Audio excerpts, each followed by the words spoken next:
No Decepticon is supposed to leave. Megatron built them on one rule: the strong stay, the weak get crushed. And yet his best keep walking out the door. Skyfire. Start with the first one, because his defections set the template. Before the war, Skyfire was not a soldier. He was a scientist, an explorer who mapped worlds alongside a young Starscream, back when Starscream still cared about discovery. Then Skyfire got lost, frozen in Earth's ice for millions of years, dug out and revived by the Decepticons. And the moment he saw what Starscream had become, he was done. He watched his old friend order the execution of helpless prisoners, and he refused. Starscream's answer was to shoot him down and leave him for scrap. The Autobots found him drifting, repaired him, and Skyfire never looked back. He became one of their most powerful flyers, a giant among a team that mostly stuck to the ground. And the reason matters. He did not switch because the Decepticons were losing. He switched the instant he was ordered to kill helpless prisoners and refused. The scientist who once mapped worlds for the wonder of it could not stand beside a bot who had turned discovery into murder. Skyfire left over one atrocity. The next one left over a betrayal so personal it broke him. Thundercracker. Thundercracker was one of Megatron's original seekers, flying at Starscream and Skywarp's side since the very beginning. He was always the one who questioned the cause quietly, the one whose heart was never fully in the slaughter. In the newest Transformers comics, that doubt finally detonates. Starscream, desperate for resources, tears their own brother Skywarp apart for spare parts and lies about it. When Thundercracker learns the truth, something in him snaps shut. He walks off the battlefield mid-war. And when the Autobots of all people are the ones who agree to repair Skywarp, Thundercracker makes his choice. 40 years a Decepticon, one of the very first bots Megatron ever recruited, and he crosses to the enemy. Because the enemy showed his brother more mercy than his own side ever did. That is the whole tragedy of the Decepticons in one defection. The cruelty that built them is the thing that keeps driving their best soldiers out the door. Thundercracker left for his brother. The next one left because a dead world taught him how to live. Drift. Drift's fall is the longest in the franchise.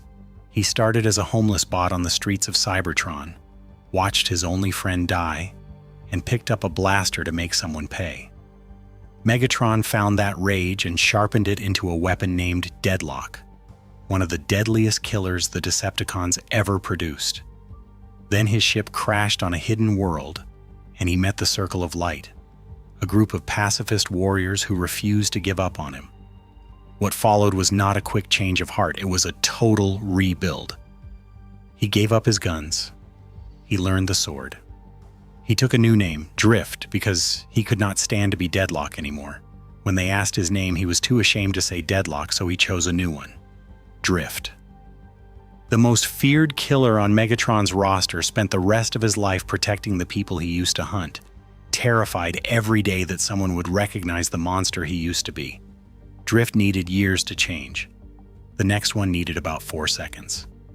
Knockout. Knockout is the Decepticon medic who only ever cared about 3 things: his finish, his speed, and being on the winning team. So when the Autobots take the Nemesis and Megatron vanishes, Knockout does not agonize. He strolls onto the bridge and offers his services to the winners, and to prove he means it, he stuns Starscream on the spot. There's no grand redemption here, and that is exactly why fans love it. He is the honest one. Every other bot on this list switched over conscience or trauma. Knockout switched because he read the room, and he is completely charming about admitting it. He fixes up his paint, picks the winning team, and never once pretends it was about principle. Sometimes the most believable defection on a list like this is the one with no noble reason behind it at all. Knockout barely thought about it. This next one had to tear down everything he was. Sixshot. This is the one the hardcore fans beg people to remember. Sixshot is not a minor turncoat. He is a one-robot army, a ninja assassin who transforms into 6 different modes, so lethal that his own side is afraid of him. And in the Japanese series, he personally kills Ultra Magnus. This is not a bot anyone expects to turn. Then he meets a human child, and something cracks open in the perfect killing machine. Through that kid, he starts to question the endless slaughter, and for the first time he sees the Decepticon way for what it is, a system built on nothing but fear.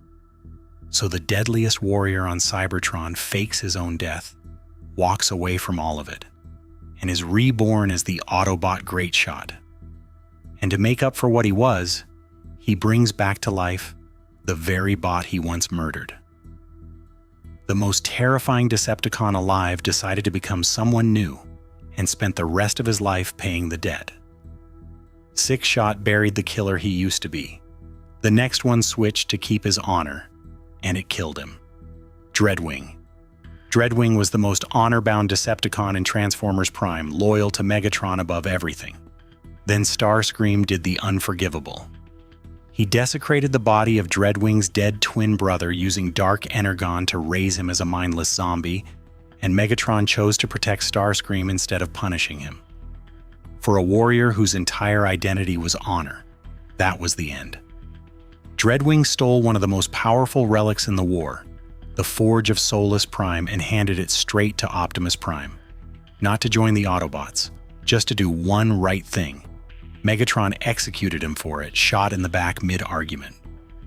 When Optimus offered him a place among the Autobots, Dreadwing refused even that, because betraying the Decepticons to join their enemy would be no more honorable than what he was fighting. He wanted no side. He only wanted to be right. Dreadwing did not switch sides to win. He switched because staying meant betraying the only thing he had left, his code. Dreadwing switched for honor. This next one switched for love, and it rewrote her whole life. Blackarachnia. In Beast Wars, Blackarachnia is a Predacon, the faction born straight out of the Decepticons, and she is very good at being one. Venomous, cunning, loyal to Megatron's schemes. Then she falls for Silverbolt, a Maximal so relentlessly noble it should not work, and his refusal to give up on her slowly does what no weapon could. She crosses over, but she does not go soft. She stays ruthless, stays dangerous, and simply aims all of it at the Predacons instead. When Megatron needs a traitor at the worst possible moment, she turns on him. Switching sides never made her weaker. It just gave her something worth being dangerous for. Blackarachnia switched for someone else. This last one had to switch on himself. Megatron. The single most disruptive thing the modern comics ever did was put an Autobot badge on the founder of the Decepticons. After millions of years of war, Megatron reaches the conclusion nobody saw coming. The cause he built has rotted into the exact tyranny he first rose up to destroy. So he surrenders. He stands trial for his war crimes, and he accepts an Autobot badge, not as a trick, but as the only honest thing left to do. The Autobots keep him weak and watched, and they are right to. It was Bumblebee who first reached him, in the quiet after the fighting. The two of them talking until Megatron finally saw what he had become. He saves lives. He faces the families of the bots he killed. In some tellings, he dies stopping a threat to the entire multiverse, an Autobot to the last.